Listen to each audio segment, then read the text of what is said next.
Hey, good morning. It's Thursday, July 22nd. Thanks so much for being here today. We're going to continue, as I said, in Psalm 34, and we'll come to the middle portion of the psalm.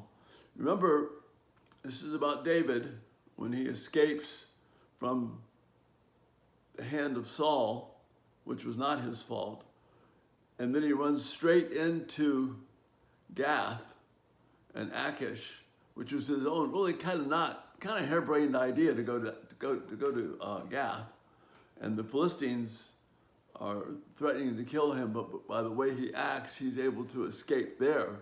So he's got two escapes. One, not his fault. The other, David not thinking very well. And then that's the first section of deliverance. God delivers him. In the next section, David is filled with praise for God and invites us, and it makes an invitation for all of his readers, that means you and me as well, to join him in praise for God for delivering him. And he's excited about that. And so those famous words, taste and see that the Lord is good.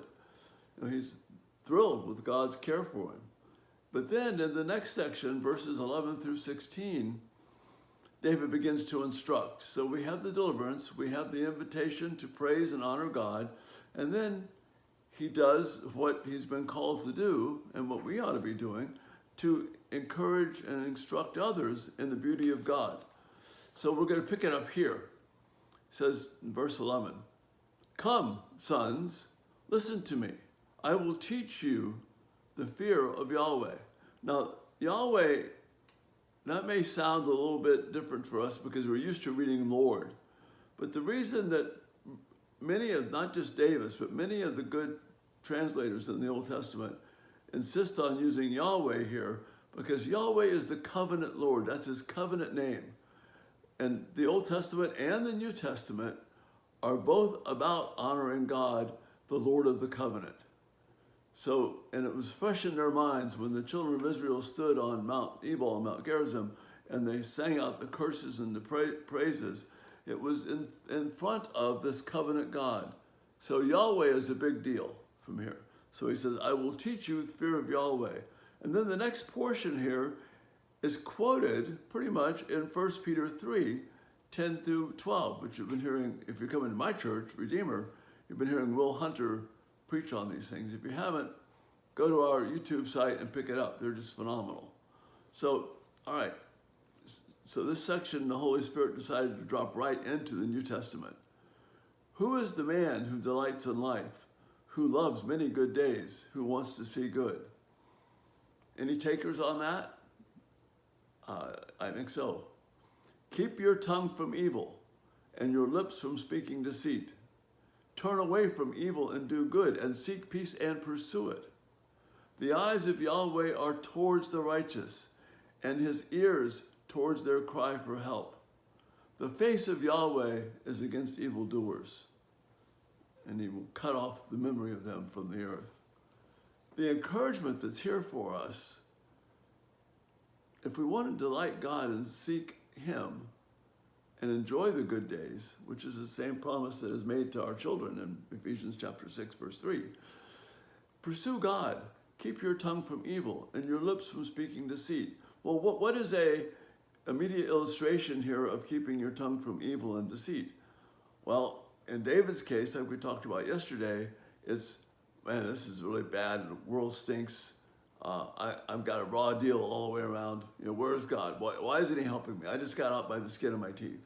See, that's deceitful stuff, and we don't appreciate the work of God, in addition to other ways that we could be deceitful and lying and misrepresenting ourselves and not speaking the truth.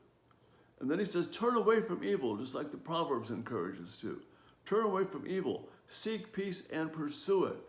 Be actively pursuing peace in your life instead of being victimized. Be a peace seeker. Why? Because the eyes of Yahweh are towards the righteous, and his ears towards their cry for help. God is hearing you. Whether you think he is or not, he is. The face of Yahweh is against evildoers. If you got people coming after you, you do what's right before God. And the face of Yahweh is against those evildoers.